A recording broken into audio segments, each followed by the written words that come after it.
Lord. ప్రభునందు ప్రియమైనటువంటి దేవుని పిల్లలకు ప్రభు అయిన యేసుక్రీస్తు వారి నామములో వందనాలు, శుభాలు మీకు తెలియపరిచిన పిల్లలు. మరి గడిచిన దినమంతా కూడా ప్రభు తన కృపావాత్సల్యములో భద్రపరుచుకుని క్షేమమును, ఆరోగ్యమును, ఆయుస్సును అనుగ్రహించి మరి నూతన దినాన్ని ప్రభు మనకు అనుగ్రహించారండి. 2025 సంవత్సరము 2వ నెల 15వ దినాన్ని ప్రభు మనకు అనుగ్రహించి మరి ఈరోజు దేవుని వాక్యము, నా ప్రాణము మౌనంగా నుండక నిన్ను కీర్తించినట్లు నా అంగలార్పును నువ్వు నాట్యముగా మార్చి ఉన్నావు. కీర్తన గ్రంథము 30వ కీర్తన 11వ చరణం.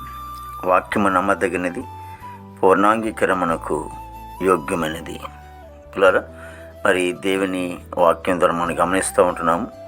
నా ప్రాణము మౌనంగా ఉండకుండా, అనగా నేను స్తుతించకుండా, నేను గణపరచకుండా, నేను మహిమపరచకుండా నేను ఉండకపోవటానికి కారణం ఏంటంటే, నేను మౌనంగా ఉండక నిన్ను కీర్తించినట్లు. ఎందుకు అలాగా కీర్తిస్తున్నాడంటే, నా అంగలార్పును నీవు నాట్యముగా మార్చు. అంటే నాకున్నటువంటి రోదన, నాకున్నటువంటి కన్నీరు, నాకున్నటువంటి ప్రతి అవసరాలు తీర్చి నా కన్నిటిని నాట్యంగా నువ్వు మార్చు కనుక నిన్ను కీర్తించకుండా నేను ఉండలేను అన్నాడు భక్తుడు. అవును, మనం పెట్టినటువంటి కన్నీరు, మన కాచిన అంగలార్పు దేవుడు ఆలకించి మన జీవితంలో గొప్ప కార్యాలు జరిగించినందున మరి మనం ఏం చేస్తున్నాం ఒకసారి ఆలోచన చేయాలి. మన జీవితాల్లో చేసిన మేలుని ప్రభుని స్తుతించకుండా, ప్రభుని కనపరచకుండా మరి ఉండిపోతున్నాము.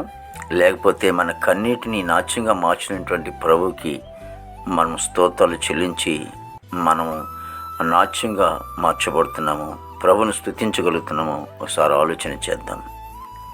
మహాపరిశుద్ధుడా, ప్రేమల తండ్రి, కృపలేసునికి స్తోత్రాలు చెల్లిస్తున్నాం ప్రభు. ప్రతి కుటుంబాన్ని కూడా దీవించండి, ఆశీర్వదించండి తండ్రి. ప్రభా, ఇదిగో తండ్రి యేసునికి వందనాలు. ప్రభా, నువ్వు చేసిన మేలును బట్టి దేవా నిన్ను స్తుతించాలి. దేవా తండ్రి యేసు, నా ప్రాణమా యెహోవాను సన్నిధించుము, నా అంతరంగమన ఆయన చేసిన ఉపకారాలు దేనిని కూడా మరువకూడదు అంటున్నావు ప్రభా. అవును నాయన, కన్నీటిని నా నాట్యంగా మార్చినటువంటి నీవు దేవా మా జీవితాల్లో తండ్రి నిన్ను స్తుతించకుండా ఉండలేము నాయన, నేను గణపరచకుండా ప్రభా మేము ఉండలేము తండ్రి. ప్రభా, ఇదిగో తండ్రి యేసునికి స్తోత్రాలు. చాలామంది బిడ్డలు కళని స్తుతించకుండా, గణపరచకుండా ఉండిపోతున్నారేమో. వారికి నువ్వు చేసినటువంటి గొప్ప మేలుని బట్టి నీకు కృతజ్ఞతాస్తుతులు చెల్లించలేకపోతున్నారేమో.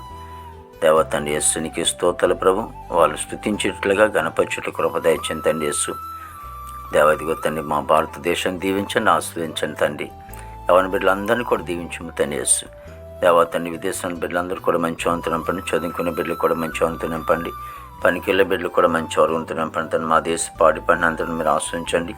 హాస్పిటల్లో రోగులు స్వస్థపరచండి. జైల్లో ఉన్న బిడ్డలు విడుదల చేయండి. కోర్టు వాళ్ళు, కేసు వాళ్ళు కూడా కొట్టివేసి రక్షణ లేని వారు రక్షణ దయచేయండి. వివాహం లేని బిడ్డలకి వివాహం దయచేయండి. గృహం లేని వారు గృహం దయచేయండి తండ్రి.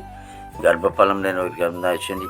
గర్భిణీ సుఖం డెలివరీ దయచేయండి. తల్లి బిడ్డకు క్షేమం దయచేయండి ప్రభు. ఈ దినమంతా కూడా విశేషమైన కృపతో నింపి నమ్మకం మాత్రం మహిమ తెచ్చు చేసిన తండ్రి. ఆమేన్, ఆమేన్, ఆమేన్.